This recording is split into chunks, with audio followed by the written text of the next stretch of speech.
বসুন।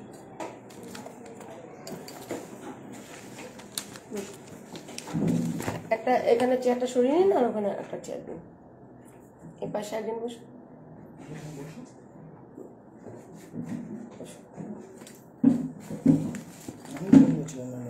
জয় দাস, আমি ফোন করছিলাম। জয় দাস, কালকে রাতের কথা হলো না?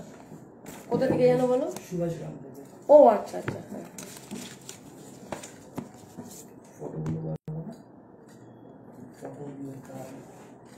ওই উপেন্দ্র সিং কোন?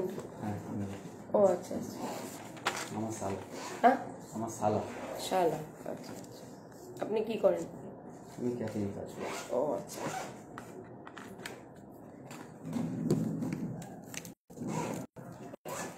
কে লাইভ দেখে? আমি কিছুটা প্রসেস জানা আছে, তাই তো? আচ্ছা ঠিক আছে, ক্যামেরা তোমার দিকে ঘুরবে না, নাম ঠিকানা বলবে না, আর খালি প্রবলেমটা শুনবো, তারপর যেটা জানার হবে আমি ক্যামেরার বাইরে ঠিকানা বা নাম বা কিছু যদি জানতে হয়, কোনো পিএস বা কোনো কোড, ওগুলো আলাদা জানবো। কোনো মানে কোনো পলিটিক্যাল নেতাদের নাম, থানার কোনো আধিকারিকদের নাম আর উকিলবাবুদের নাম নেওয়া হবে না। কোন থানা, কোন কোর্ট, আর কোন তোমার অ্যাড্রেস, কিচ্ছু বলবে না, ওকে?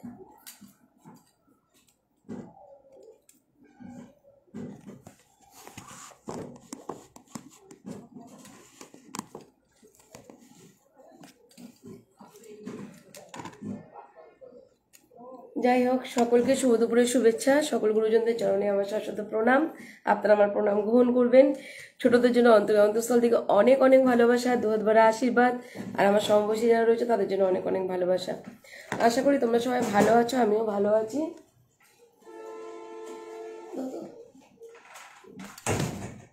আশা করি তোমরা সবাই ভালো আছো, আমিও ভালো আছি। আগের থেকে কমেন্টের উত্তর দিয়ে দিলাম, ঠিক আছে? চলো, অনেক মানুষ বসে রয়েছেন দূর দূরান্ত থেকে এসে, তো আমি কথা না বাড়িয়ে আগে আমার কাজটা শুরু করি তোমাদের সকলের ভালোবাসা এবং আশীর্বাদ নিয়ে। শুনে নেব একজন ভিকটিম, তিনি একটি ছেলে, তার সমস্যাটা আমরা শুনে নেব। তারপরে আপনাদের যদি কোনো মতামত থাকে সেটাও আপনারা অবশ্যই জানাবেন। হ্যাঁ, নেগেটিভ কিছু এমন কোনো কথাবার্তা বলবেন না যাতে ভিকটিমদের মন ভেঙে যায়, আগের থেকে আপনাদেরকে জানিয়ে রাখছি। কারণ মানুষরা কমেন্টটাকে ভীষণ গুরুত্ব দেয়।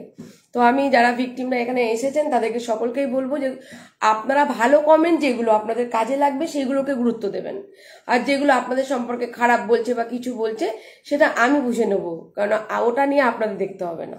কারণ আপনারা দেখবেন এখানে কমেন্টের মাধ্যমে যদি কোনো উপকার আপনারা পেয়ে যান তো তাহলে আমার কাছে আসার প্রয়োজন নেই। পজিটিভ কমেন্ট আপনারা দেখবেন, যেটা আমি দেখি, আর নেগেটিভ কমেন্ট যেটা আমার চোখে পড়বে, যদি কিছু বলার হয় তাই পরে ওটা নিয়ে লাইভ করে দেবো, ওকে?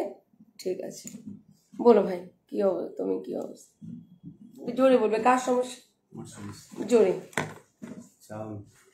2009 সালে আমার শাশুড়ি আমার বউয়ের সাথে মানে রিলেশন আমাদের তৈরি করে, মানে কি বিয়ে দেবে কি আর ঠিক করে, মেয়ের সাথে বিয়ে দেবে, সম্বন্ধ তৈরি করে। তখন আমি অনেক ছোট, আমি তখন স্কুলে পড়াশোনা করি। ঠিক আছে, যখন বড় হবে তখন বিয়ে করব। তখন তারপরে আস্তে আস্তে আমি পড়াশোনা করলাম, একটু বড় হলাম, হঠাৎ 16-17 বছর বয়স, 16 বছর প্লাস, তখন পাড়ার লোক একটু আপত্তি করলো। আচ্ছা, যে যেহেতু তোমাদের বয়স হয়নি, কেন আসবে এখানে, কেন ওর সাথে মিশবে। তখন আমার শাশুড়ি মেয়ের সাথে আমার বিয়ে দিয়ে 16 বছর বয়স। আচ্ছা, বিয়ে দেওয়ার পরে সব ঠিকই ছিল মোটামুটি। হঠাৎ ডিসেম্বর লাস্টের দিকে মানে আমার স্ত্রী একটা অন্য ছেলের সাথে একটা সম্পর্ক জড়িয়ে যায়। আচ্ছা, এই ছেলেটা হচ্ছে আমার শালি। বিয়ের আগে না, বিয়ের পরে। আচ্ছা, এই আমার বিয়ে হয়েছে 7 বছর হয়ে গেছে। আচ্ছা আচ্ছা, একটা 5 বছরের বাচ্চাও আছে। আচ্ছা, এই ডিসেম্বরে লাস্টের দিকে এটা ছেলের সাথে সম্পর্ক জড়িয়ে যায়। সেই ছেলেটা হচ্ছে আমার শালি, যার সাথে রিলেশন আছে তার বড় দাদা। আচ্ছা, তার সাথে সম্পর্ক জড়িয়ে যায়। ওকে অনেক বুঝিয়েছি, মানে কিছু তো বুঝতে চাইছে না। তো হঠাৎ আমি তো ক্যাটারিং কাজে যাই, 4-5 দিনের জন্য আমি ক্যাটারিং কাজে বেরিয়ে গেছিলাম। তো আমাকে ফোন করে বললো যে ছেলের স্কুলের গার্জিয়ান মিটিং আছে, আমি কি একটু যাবো স্কুলে? ঠিক আছে যাও। গার্জিয়ান মিটিং নাম করে ও বেরিয়ে গেছে বাড়ি থেকে, জামা কাপড় নিয়ে ও ছেলেটার সাথে চলে গেছে। কত সালে? এই লাস্ট ডিসেম্বরের কথা বলছি। ও 23-এ? হ্যাঁ, আচ্ছা। তো বেরিয়ে গেছে, 1 সপ্তাহ ছিল না বাড়িতে। তারপরে ও সোনারপুর স্টেশনে একদিনকে মানে খোঁজ পাই যে এখানে এসছে ও, আচ্ছা তখন ওকে ধরে নিয়ে আসি আমরা, নিয়ে এসে ক্লাবে নিয়ে এসেছি। ক্লাবের পার্টির লোকরা সবাই আমার হাতে ওকে তুলে দিয়েছে, আর আমার শাশুড়িকে বলে দিয়েছে যে তুমি ওদের মেয়ের বাড়ি যাবে না। কারণ পরে জানতে পারি আমার শাশুড়ি ওদেরকে পালাতে সাহায্য করেছে। আচ্ছা শাশুড়ি ওদেরকে বিয়ে দিয়েছিল, কালীঘাটে নিয়ে গিয়ে বিয়ে দিয়েছে, পালাতেও সাহায্য করেছে। আচ্ছা তো ক্লাব পার্টির লোক আমাকে হাতে তুলে দিয়েছে, ওকে বাড়িতে নিয়ে চলে যাই। এই মোটামুটি 3-4 মাস ভালোই ছিলাম আমরা। আচ্ছা মা মেয়ে কি একটা প্ল্যান করলো, বলে একটা বাজে ভিডিও আমাদের মানে দোলের দিন মানে নেশা ভাঙ করে একটা বাজে ভিডিও বানিয়ে আমাকে ব্ল্যাকমেল করছে মা মেয়ে মিলে। বাজে ভিডিও তোমার বানালো? তোমার মানে স্বামী স্ত্রী যেটা হয়, স্বামী স্ত্রী রিলেশনের ভিডিও কে বানালো? আমার বউ বানিয়েছে। তো বানাতেই পারে তো। তো সেটা নিয়ে ব্ল্যাকমেল করছে। ব্ল্যাকমেল বলতে? ওকে থানায় তুলে দিয়েছিলাম দুবার, হ্যাঁ থানাতে 2বার জেলে ঢুকিয়ে দিয়েছে কেন? ওই ভিডিওটা শো করে। ও মানে আমার উনি বলতে চাইছেন যে আমার স্বামী ভিডিও করে? হ্যাঁ, আমার স্বামী জোর করে মানে একটা অশ্লীল ভিডিও, যেরকম কি বলবো হয়তো, হ্যাঁ বুঝতে পেরেছি, পর্ন সাইডে যে ভিডিওগুলো। হ্যাঁ ওরকমই একটা মানে কিছু জিনিসপত্র দিয়ে আর কি। এবার আচ্ছা আচ্ছা বুঝতে ওকে পেরেছি। ওকে করতে বলেছে না হলে আমি থাকবো না, এরকম। বুঝতে পেরেছি। এর ভিতরে আমার মা পুরোটাই ইনভলভ, কারণ ওকে আমরা সবাই মিলে মারধর করে তুলি। ওকে বলেছিলাম তুমি তোমার বউকে দেশে পাঠিয়ে দাও, তুমি এখানে কাজ করো। ও পাঠায়নি, যে আমার বাচ্চাটার জন্য।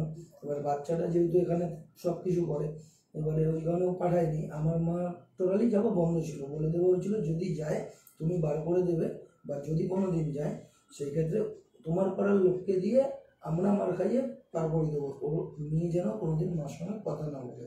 তো সেই ক্ষেত্রে ওরা মা আমি মিলে প্ল্যান করিয়ে আমার মা ওর কাছ দিয়ে টাকা পয়সা সব কিছুই চাওয়াচাই করে বা নেয়। ওর নামে ডকুমেন্টস শো করে, ও সই করেনি, ডকুমেন্টস ওর গেছে। আর মেয়েদের যে লোনগুলো হয় সেই লোন পর্যন্ত তুলিয়েছে। তুলিয়ে ওই ছোট মেয়ের যার সঙ্গে রিলেশন আছে তার সঙ্গে ওকে মানে তাকে বাইক কিনে দেওয়া।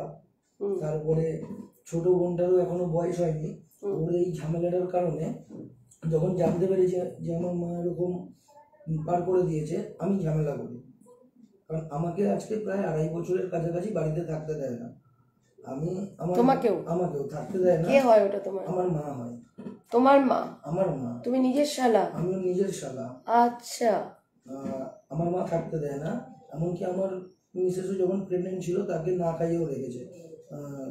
মানে মা খুব অত্যাচারী? হ্যাঁ, আমি টাকা দেওয়ার পরেও সংসারে আমি খাবার পেতাম না। আচ্ছা। আমি তোমাকে বলবো। আচ্ছা আচ্ছা। তো এইসব কারণ নিয়ে আর বাড়িতে যা করে এই যে জিনিসগুলো এগুলো আমি প্রশ্রয় দিই না বলে আমি বাড়ির বাইরে। আচ্ছা। এবারে আমি কি করেছি, ও কাজে গেছিল 4-5 দিন। তো আমি ওদেরকে যখন আমি জানতে পেরেছিলাম যে ও চলে গেছে বা পাওয়া যাচ্ছে না, বলেনি যে চলে গেছে, বলেছে পাওয়া যাচ্ছে না, আমি একটাই কথা বলেছি আমি আর খোঁজাখুঁজি নেই, যার হাতে তুলে দিয়েছিলাম সে যদি আসে। তখন যখন ওর বিয়ে হয় তখন আমিও ছোট, আমার বেশি না, আমি তখন ক্লাস 9-এ পড়তাম না, আমি ওর 9-এ পড়তাম। ঠিক আছে, তো যাকে তুলে দিয়েছিলাম সে আসবে, তারপর কথা বলবো। তো এসে আসার পরে কথা বলেছি, ওদেরকে ডেকেছি। এবার রীতিমতন ঝগড়া করে, গালাগালি দেয়, আমিও দেবো। এবারে ওই ছেলেটার মাকেও যখন দিয়েছি রীতিমতো অজ্ঞান হয়ে পড়ে গেল, পার্টির লোকজনের সামনে অজ্ঞান হয়ে পড়ে গেল। পরের দিনকেই খবর পেলাম যে ওরা আসছে মানে আমরা গেছি, যাওয়ার পরে দেখছি যে ওরা ডাইরেক্ট মানে উকিলের চেম্বারে, আমার মা, ওই ছেলেটার মা, ছেলে আর মেয়ে, ওর ছেলে। আমি গিয়ে বাচ্চাটাকে আগে হাত ধরে টেনে নিয়েছি। 5 বছর বয়স হচ্ছে না, 5 বছর। তার নাম চেঞ্জ করে দিয়েছে, সিং থেকে অধিকারী করে দিয়েছে। আচ্ছা। তো এইসব কারণে ওদেরকে মারধর করে। হ্যালো হ্যালো, হ্যাঁ দিদি, চেম্বারে এসেছি, অফিসে কাজ চলছে। আমি ওখানে ফোন করেছিলাম, আপনার ফোন দেখার পরে ওনাদের সাথে কথা হয়েছে। আপনারা কাউকে দিয়ে কি ওনাদেরকে ফোনে বসার জন্য যোগাযোগ করেছিলেন? তা উনি কিছু বলেছেন?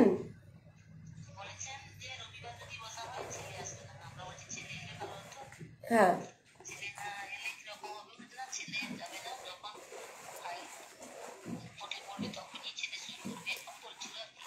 আচ্ছা ঠিক আছে, আমি দেখছি, আমি জেঠুর সাথে কথা হয়েছে, আমি ওনাকে বলেছি এই রোববার তো আমার কাজ আছে, আমি নেক্সট রোববার দেখছি, যাওয়ার জন্য চেষ্টা করছি। হ্যাঁ ঠিক আছে, আপনাদের জানিয়ে দিলাম।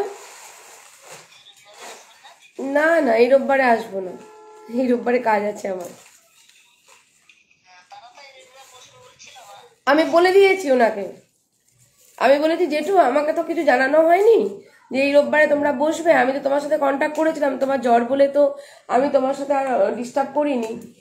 তো এই জন্য আমি আগে তোমার শরীর কেমন আছে জিজ্ঞাসা করলাম, এবং আমি তুমি ওটা বসে মিটিয়ে নাও। তখন বললো যে হ্যাঁ ওনাদের একজনকে পাঠিয়েছিলেন, কথা বলেছেন। তো আমি ওনাকে বলেছি বাবলি মুখার্জিও আসবে। তো আমি বলেছি কি, ও আচ্ছা তুমি বলেছো? বললো হ্যাঁ আমি বলেছি বাবলি মুখার্জিও আসবে। বললাম না, আমি এইসব বিষয়ে তো ওনারা যে কাউকে দিয়ে কথা বলাচ্ছে তোমাদের সাথে, আমি তো এগুলো কিছু জানি না।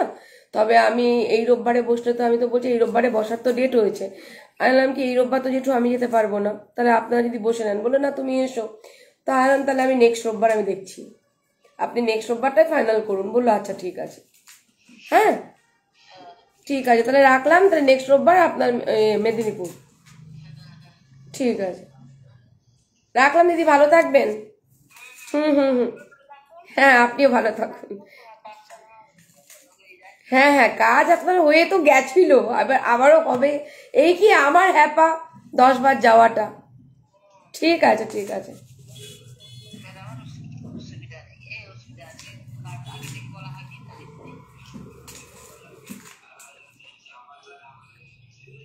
আর পেছাবে না, আমার কথাই শেষ কথা হবে। আমি তো ওনার জন্য বলেছিলাম, ওনার জ্বর বলে।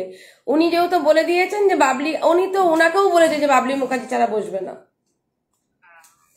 ঠিক আছে, রাখলাম দিদি। হুম হুম হুম হুম।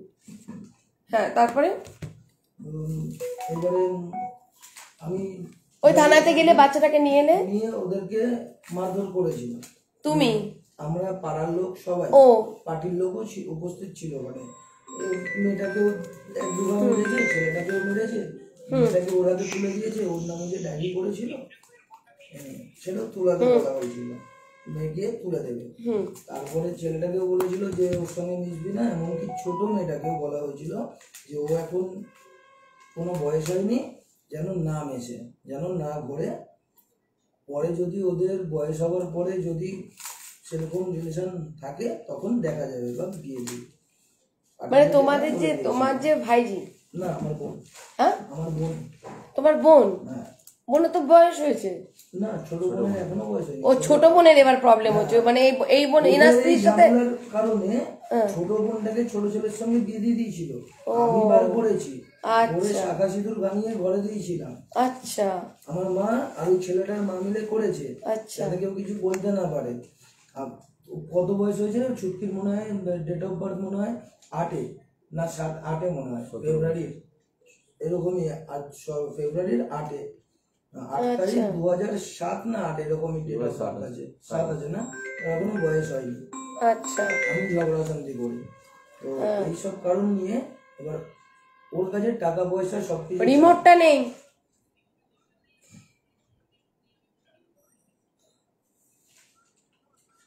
আমার হলুদটা চাই, সাদাটা চাই না। ঠিক আছে, একটু পরে আমি করছি। হ্যাঁ, ওর কাছে টাকা পয়সাও ইদানিং চায়। ওকে দিদা যে বিয়ের আংটিটা দিয়েছিল সেটাও আমার মা নিয়ে নিয়েছে বন্ধক দেবে বলে। আবার টাকা পয়সা ওর কাছে, কি কি পেপার আছে দেখো ভাই। ওর কাছে, ওর বাবার কাছে টাকা পয়সা যা বলেছে অন্য কোথাও থেকে ধার করে দিতে, সেগুলো দেয়নি। তারপর থেকে এই জিনিসগুলো শুরু করেছে। ওকে 2-2 বার জেলেও বিয়ে করেছে, ভিডিও বানিয়ে আমাকে পাঠিয়েছে। ভিডিওটাও আছে আমার কাছে। বিয়ে করেছে, ভিডিও করে আমাকে পাঠিয়েছে। আচ্ছা, ভিডিও থেকে এগুলো প্রিন্ট আউট। তোমাকে জেলে পাঠাচ্ছে কেন? ওকে জেলে পাঠাচ্ছে, অন্যায় করছে স্ত্রী আর স্বামীকে বারবার জেলে পাঠাচ্ছে। স্ত্রীর থেকে বড় জিনিস মানে ওর মা। আমি এখন চাপ দিচ্ছি, আমি ডিভোর্স দিচ্ছি না, ডিভোর্সের জন্য চাপ দিচ্ছে, তুমি ডিভোর্স দাও না তোমাকে আরো ফাঁসাবো। ওটা বলছে, কষ্ট রেকর্ড আছে। হ্যাঁ আছে না, এটা ভিডিও হটস্পট দাও।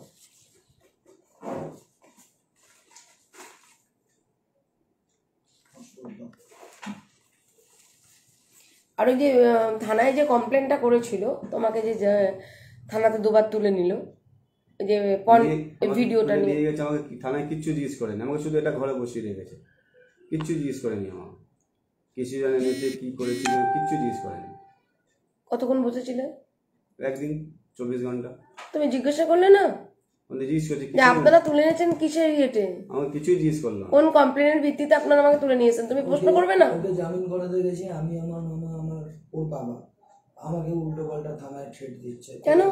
জামিন করাতে গেছি, লাস্টে আমি মিথ্যে কথা বললাম কি যে আমার গাড়ি অ্যাক্সিডেন্ট হয়েছে, আমি আমার গাড়ি ছাড়াতে এসেছি। আমি মিথ্যে কথা বললাম যে আমার গাড়ি অ্যাক্সিডেন্ট করেছে, আমি গাড়ি ছাড়াতে এসেছি।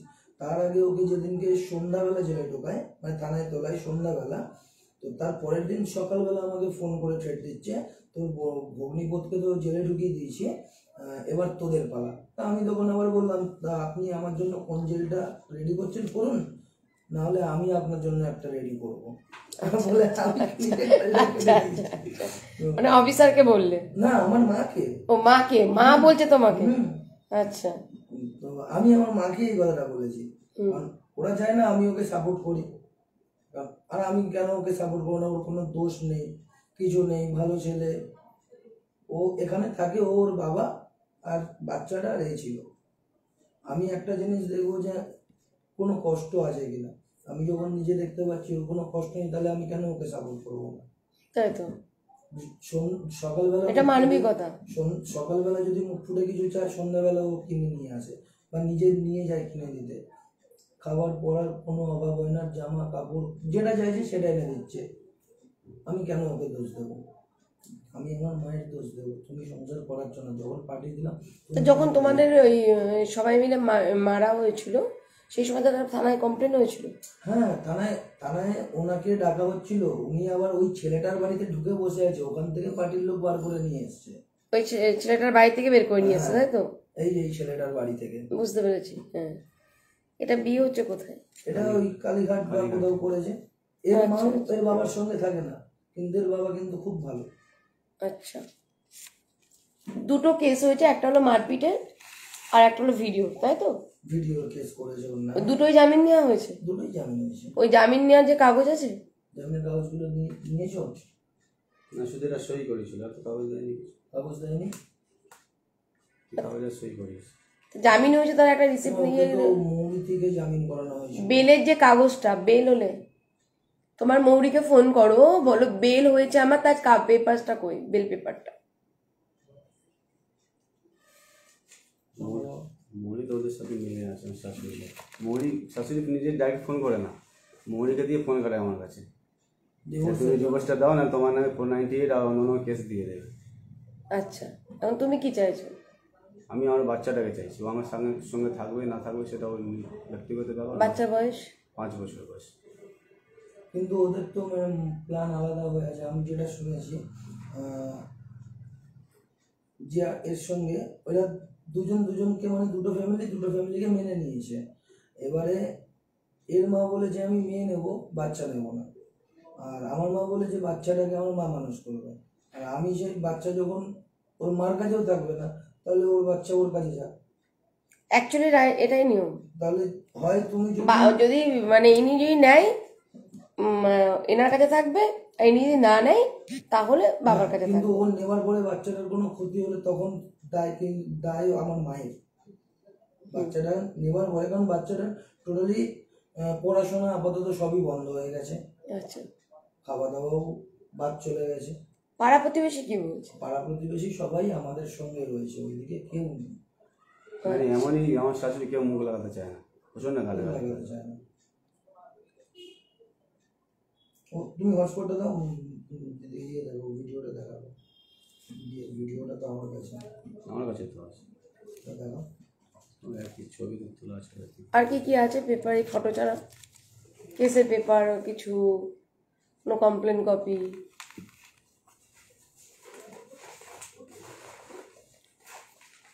কমপ্লেন কপি আছে, বলছি অনুদীপা।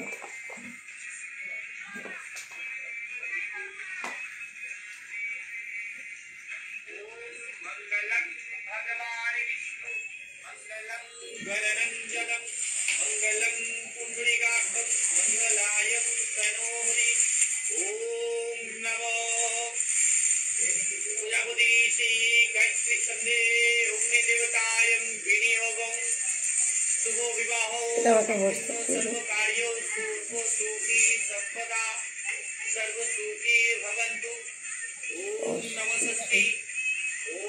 তোমার মা ওরাই ভিডিও দিয়ে দিবে। আমার মাকে দেখাচ্ছিল, মা বলছে দেখাচ্ছে না, শুধু ছেলের অবস্থা পাচ্ছি, কিন্তু দেখাচ্ছে না বাবা মেয়ে।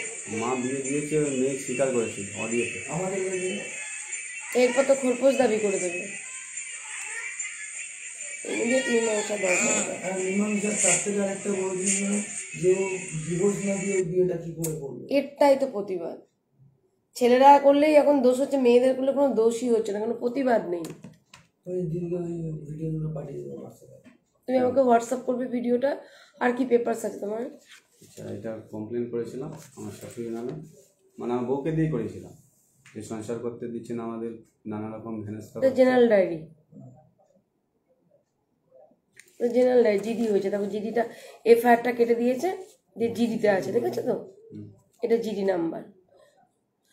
কোনো সুবিধা অসুবিধা জিডি কেন করি আমরা, জেনারেল ডায়েরি কেন করি? কোনো সুবিধা অসুবিধা আগের থেকে আমরা জানিয়ে রাখি, দিয়ে কোনো প্রয়োজন হলে তখন এই জিডি নাম্বারটা দিয়ে ফোন করি যে আপনার ওখানে জিডি করা আছে স্যার, আমি বিপদে পড়েছি, আপনারা প্লিজ আমাকে হেল্প করুন। আর এফআইআর হলে পুরো কোর্টে চলে যাবে কেসটা, পুলিশ ইনভেস্টিগেশন করে যে রিপোর্ট দেবে তার উপর তোমার মামলাটা চলবে। এটা জেনারেল ডায়েরি। আর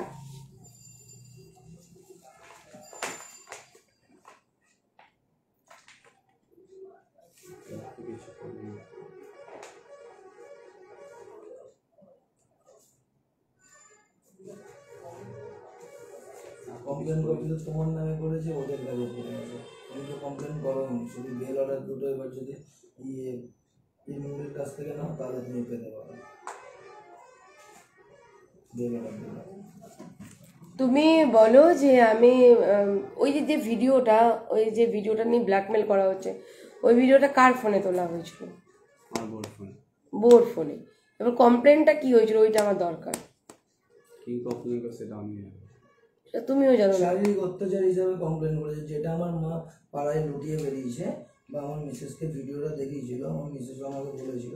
তো আমাকে বলার পরে আমি একটাই কথা বলেছিলাম যে এই যে ভিডিওটা, এটা আমি বিশ্বাস করলাম না, তার কারণ ও ওরকম ছেলে না, এটা এরা প্ল্যান করেছে, কারণ ওর সঙ্গে সংসার করবে না বলে ওকে এখন ফাঁসাবে বলে। এটা কোনো একটা কারণ, যেদিনকে টাকা চেয়েছে আর তারপরে যেদিনকে ও ধাক্কা দিয়ে বার করে দিয়েছে যে তুমি আসবে না, তার কয়েকদিন পরেই ভিডিওটা করেছে, করে তারপরেই এবারে এসে বলেছে যে ওকে জেলে তুলে দিয়েছে, ও শারীরিক অত্যাচার করেছে। আচ্ছা, তো শারীরিক অত্যাচার হিসাবেই কমপ্লেনটা করেছে ওরা। তাহলে ভিডিওটা দেখলেই তো বোঝা যাবে ওটা ইচ্ছার বিরুদ্ধে কি ইচ্ছার বিরুদ্ধে না।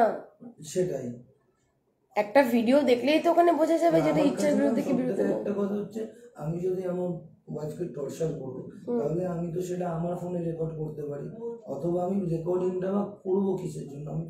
আমি আর আমাকে যে সেদিনকে শারীরিক টর্চার করবে আমি কি করে জানলাম যে পুরো ভিডিওটা করলাম? বললাম আর নিশ্চয়ই ভিডিওটা করলে নিশ্চয়ই তেমন অ্যাঙ্গেলে ভিডিওর ক্যামেরাটা রাখা হয়েছে যেখান থেকে ভিডিওটা করা হয়েছে, হ্যাঁ তাই না?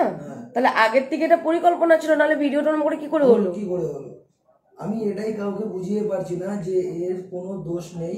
কারণ আমি যদি আমার ওয়াইফকে টর্চার করব তাহলে আমি ভিডিও করব না, আর যদি ভিডিও করব তো আমার ফোনে করব।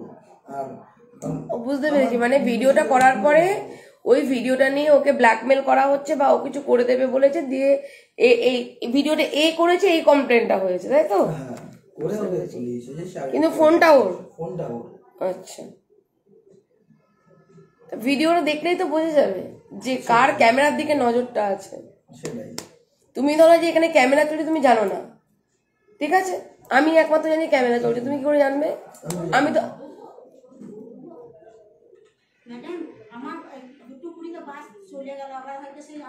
আপনি একা বীরভূম থেকে আসেননি, একটু বসুন। আপনি একা তো বীরভূম থেকে আসেননি, বসুন। আমি ক্লায়েন্টকে নিয়ে মানে মাথা যন্ত্রণা করছে, 6 মাস ধরে কন্টাক্ট। আর কি আছে বলো? তুমি একটা কাজ করবে, তুমি কি চাইছো? ডিভোর্স দেবে না? আমি বলেছি ডিভোর্স দেবো, আমার বাচ্চা আমাকে দিয়ে দাও, আমি ডিভোর্স দিয়ে দেবো। আচ্ছা ধরো তুমি, আমি দেখো ভাই, কোনো রকম তুমি ফ্যাসাদে পড়ো আমি তো চাইবো না, আর আইনের ঊর্ধ্বে তোমাকে যেতে বলবো না, আইনের ঊর্ধ্বে আমি যাবো না। তবে অনেকে করে এ ধরনের কাজ, ওই ছেলেপক্ষর হয়ে গিয়ে বাচ্চাটার জন্য এ অফিস সে অফিস দৌড়াদৌড়ি করে, এটা করে। কিন্তু এখন ধরো আমরা সমাজকর্মী, আমরা ধরো সোশ্যাল মিডিয়ায় পাবলিক ইয়ে করে কাজ করি, পাবলিক নিয়ে, তো আমরা তো গোপনে ক্যামেরায় কাজ করি না, বা কাজ করে দিয়ে এসে বলি না যে এটা করে দিলাম, কি হলো ভেতরে অর্ধেক রং মশলা মিশিয়ে, তা তো নয়। যেটা আইনের ঊর্ধ্বে, আমি হয়তো তোমাকে সামাজিক দৃষ্টিকোণ থেকে সবাইরই পাশে থাকে, তোমায় কিন্তু বাচ্চাকে পাওয়াতে পারবো। কি বললাম? সামাজিক দৃষ্টিকোণ থেকে, এখানে কিন্তু মানবিকতার কাজ করে। দেখো ও কিন্তু মনুষ্যত্ব দিয়ে তোমার পাশে রয়েছে, তাই না? কারণ শালাবাবু মায়ের এগেনস্টে এই কারণে গেছে কারণ ওইগুলো নোংরামোগুলো মানতে পারছে না। কারণ কোনো সন্তান মায়ের এগেনস্টে যায় না, আর বোনের এগেনস্টেও যায় না। নিশ্চয়ই নোংরামো চলছে, তুমি ঠিক, তুমি ভালো, তুমি সৎ, তাই তোমার পাশে এসে দাঁড়িয়েছে। কেউ না কেউ ভগবান তাকে পাঠিয়ে দেয়, ধরে নাও তোমার শালাবাবু মেন সাক্ষী। তো আমি ওনার কথাতেই বলছি, যেহেতু তোমার পাশে এত বড় একটা পিলার রয়েছে, তো অবশ্যই তুমি গাঁথতেই পারো ঘর। তা আমি বলি যে তুমি যদি মনে করো যে না আমি এর একটা এসপার ওসপার কিছু চাইছি গিয়ে মীমাংসার মাধ্যমে, কারণ তুমি কোর্টে তুমি কি বারবার তো তোমাকে তো মিথ্যে কেসে ফাঁসাচ্ছে, ঠিক না? আবার বাচ্চাটাকে তুমি নিয়ে আসবে, আবার কিডন্যাপিং কেসে ফাঁসিয়ে দেবে। কিডন্যাপিং কেসও দিয়েছে নেক্সটবার একটা নিয়ে এসেছিলাম বাচ্চাদের, দিয়েছে কি? নিয়ে এসেছিল? প্রত্যেক রবিবার তাহলে মুখের কথা লেগেই গেল। তুমি তো বলোনি যে বাচ্চা নিয়ে এসেছি কিডন্যাপিং কেস খেয়েছি, তো ওটাই বাচ্চা নিয়ে এলে কিডন্যাপিং, মানে আমরা সোশ্যাল ওয়ার্কার আমরা পর্যন্ত খাই, আমরা ক্যামেরা করে নিয়ে আসছি বাচ্চা, সেখানে পর্যন্ত বলেছে আমার। আর বাচ্চা আবার কেমন দেখো, ফাঁড়ির মধ্যে পুলিশ অফিসার লুকিয়ে রেখেছে মাকে আর মেয়েকে, দিয়ে আমাকে ওখানে গিয়ে গ্রামের লোকজন কিছু লোকজন নিয়ে গিয়ে আমাকে থ্রেট দিচ্ছে। পুলিশের সাথে ইগোর লড়াই হয়ে গেছে এখন আমার। আমিও করেছিলাম, আমিও লড়াই দিয়ে আমার কাছে খবরটা এসেছিল, তো খবরটা আসার পরে সাংবাদিক খবর দিল, বললো কি যে দেখুন ভেতরেই রয়েছে। আর আমিও তখন অনেকক্ষণ ধরে চিৎকার চেঁচামেচি, যারা কেস করলে করুন, তারপরে পরে দেখি কি ভেতরে রয়েছে, কারণ ভেতরে আছে, আমি ভেতর দেখবো, আমি মহিলা কাস্টডিটা দেখবো আপনাদের। তারপরে পরে জানতে পারি দেখো ওনাদেরকে নিয়ে থানায় দ্বারস্থ করেছে একজন নেতা, দ্বারস্থ করে আমাকে কিডন্যাপিং কেসে ফাঁসি, বাচ্চা কোথায় মাকে কোথায় আপনি কিডন্যাপ করেছেন। প্রথম কেসটা ওকে করেছিল শারীরিক টর্চার হিসাবে, সেকেন্ড কেস করেছে কিডন্যাপিং আর ফোন চুরি। কারণ ওর একটা ওর বউকে লড়াই দিয়ে সেভাবে তুমি একটা জায়গায় যেতে আসতে পারো, আমি সেই ব্যবস্থা করবো। যদি পাড়া প্রতিবেশী তোমাদের পক্ষে থাকে, সবাই পক্ষে আছে, তাহলে তুমি বাচ্চা পেতে পারো। কারণ ওখানে একটা গ্রামের মানুষের না একটা ইয়ে আছে, যদি সবাই যদি চাই, ওর মামা আর যদি তাদের ফল্ট গুলো পাই টু পাই ধরানো যায়, আমরা সবাই ওর পাশে আছি, ঠিক আছে? আমার সাপোর্টে আছে। এবার ধরো তোমার বউ এলো, তুমি কি নেবে? আমি তো এখনো রাজি আছি।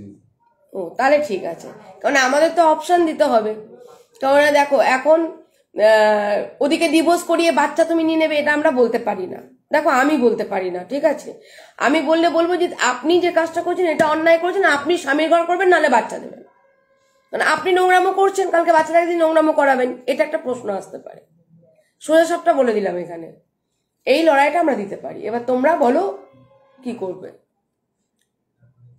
আর লড়াই কিন্তু তোমার শাশুড়ি মায়ের এগেনস্টেও যাবে, যা দেখলাম। এবং আমি কিন্তু ওই যে ভিডিওটা বলছো, ভিডিওটা কিন্তু আমি দেখবো, ঠিক আছে? তোমাদের মোবাইল থেকে দেখবো, আমার মোবাইলে নেবো না। ওটা ওদের ফোনেই আছে, ওটা আমার মায়ের ফোনেই আছে। মায়ের ফোনেই আছে তো শিওর? কমপ্লেনটা একটু মৌরিকে ফোন করো তো।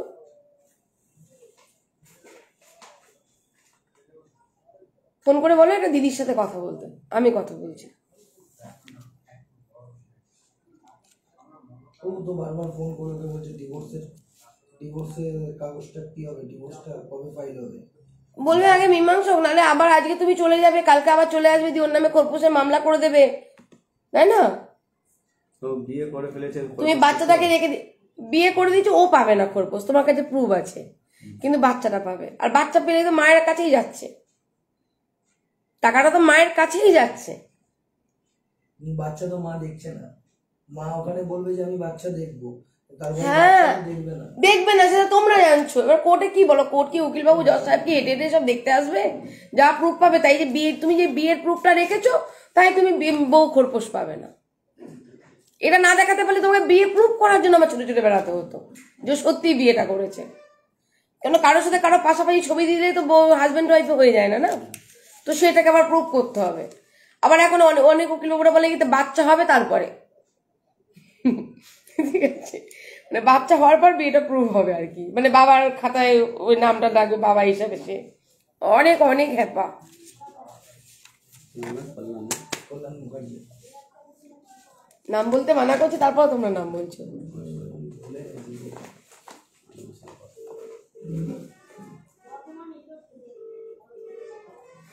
উফ বাবা। হ্যালো, আচ্ছা আমি এই সাধনা দাসের জামাই বলছি। কাউকে বলতে হবে না। আপনি ফোন করেছিলেন, আমি দেশে ছিলাম তখন।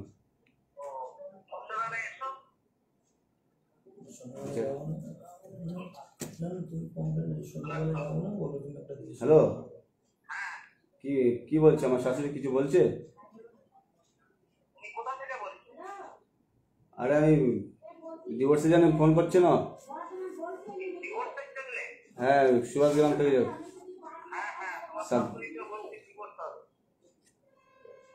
ডিভোর্স ডিভোর্স না দিলে কেস করে দেবে।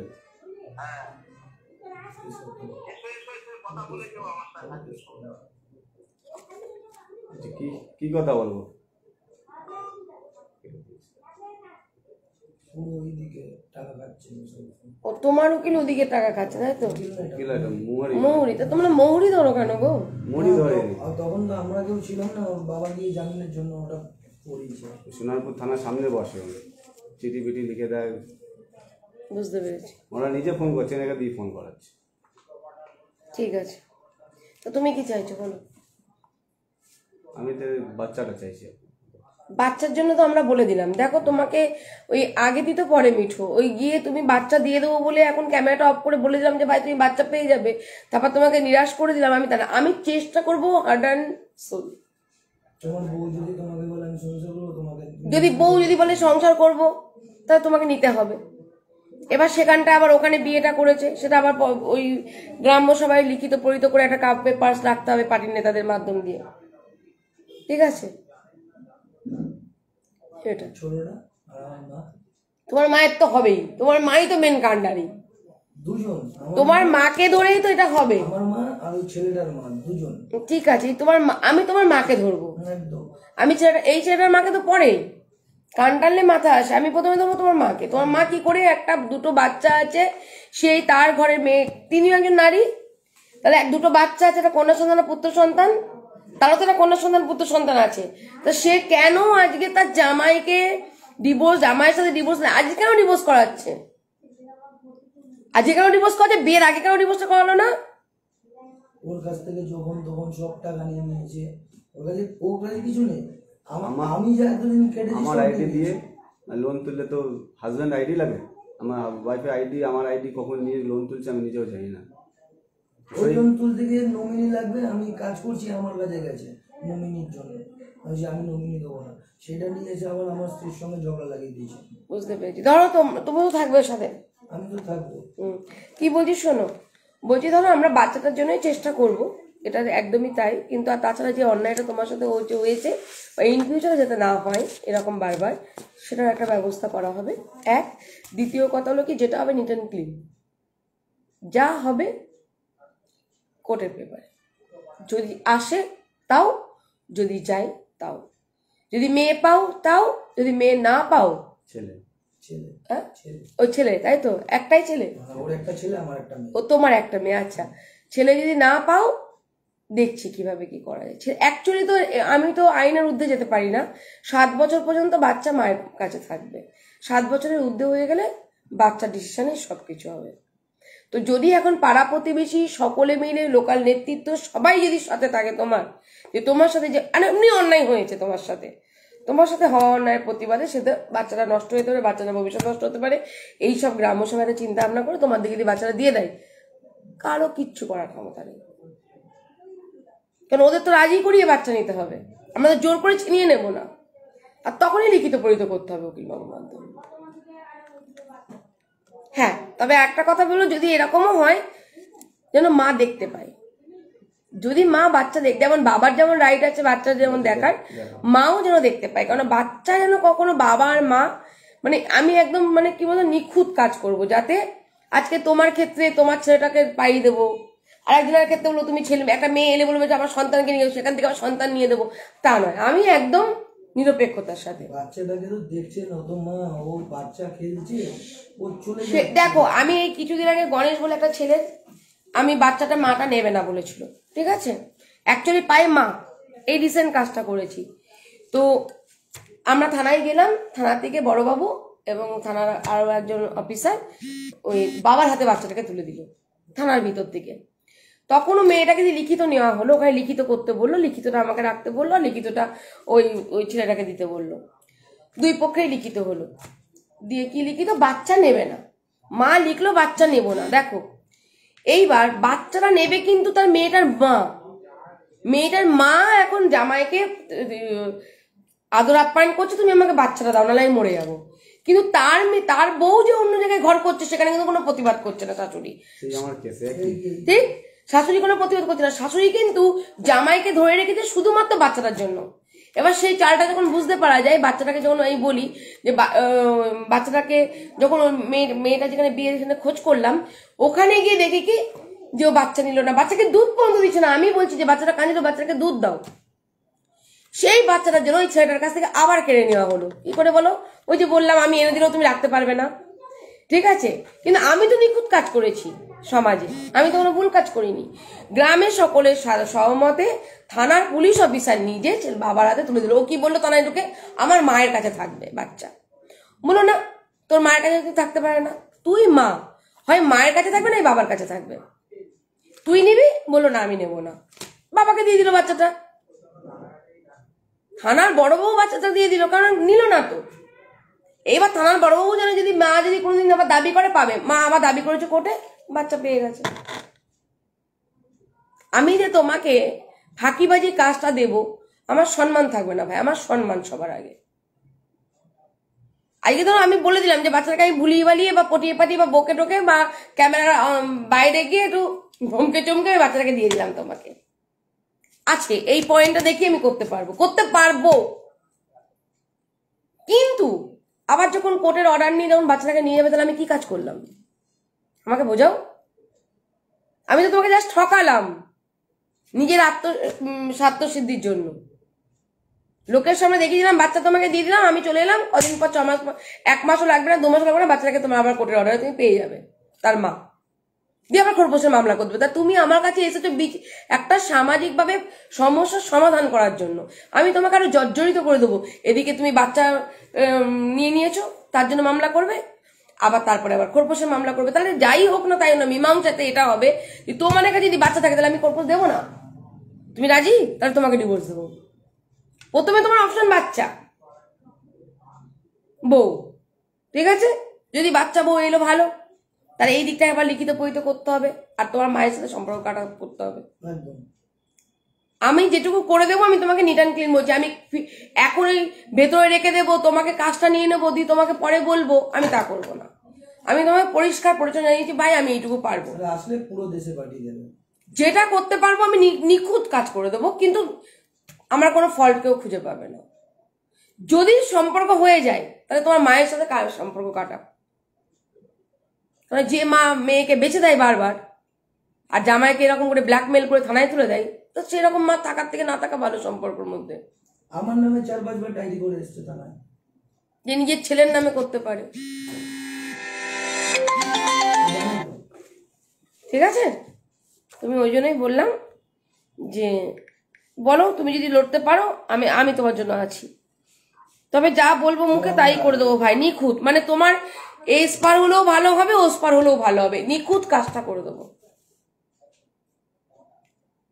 তোমার সিদ্ধান্ত, যেটা বলবে সিদ্ধান্ত, আমারও এক কথা তোমাদেরও এক কথা থাকবে, ব্যাস। আইনের ঊর্ধ্বে আমি কি কোনো কাজ করব না, সমাজকে নিয়ে সমাজের মানুষ নিয়ে চলতে হয়।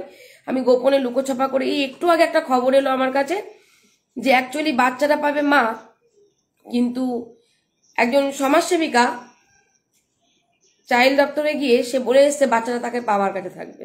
একটু আগে আমার কাছে ইনফরমেশন, আমি এই ধরনের নোংরামো কাজ করবো না, মানে আইনটা মেনে কাজটা করবে। তুমি মানবিকতার দিক থেকে তুমি যদি পাড়া প্রতিবেশী থাকে, আমি তোমাকে বাচ্চা, আর বাচ্চা পাওয়ানোর জন্যই কিন্তু বলছি, ধরে নাও 70% বাচ্চা তুমি পাবে, মানে যদি সবাই থাকে তো তাহলে তুমি পাবে। সবার মতে নেব, কিন্তু সম্মতিতে, সবার সহমতে নেব, বুঝতে পেরেছো? সবার সহমতে নেব, তাহলে তুমি আর যা হবে কোর্টের মাধ্যমে, উকিল বাবুর মাধ্যমে। হ্যালো, হ্যাঁ হ্যাঁ,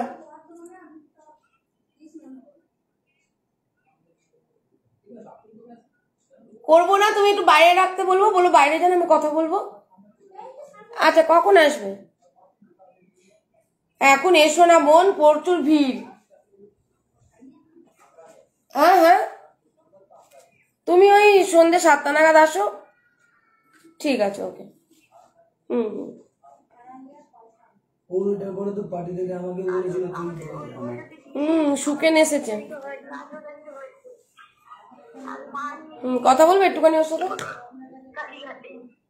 হুম। দেবো, এটা আমাকে হোয়াটসঅ্যাপ করো। এনাও দিচ্ছি।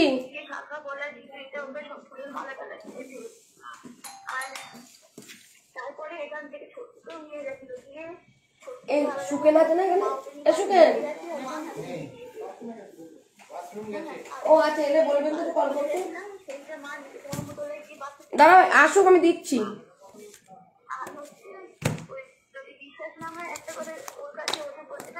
মা দেখে বিয়ে করেছে, নিজে স্বীকার করছে আমার বাবা মা। এগুলো আমাকে সব প্রমাণগুলো দিতে হবে, যদি কাজ নেই। হুম, ঠিক আছে, রাখলাম, নেক্সট লাইভে আসছি।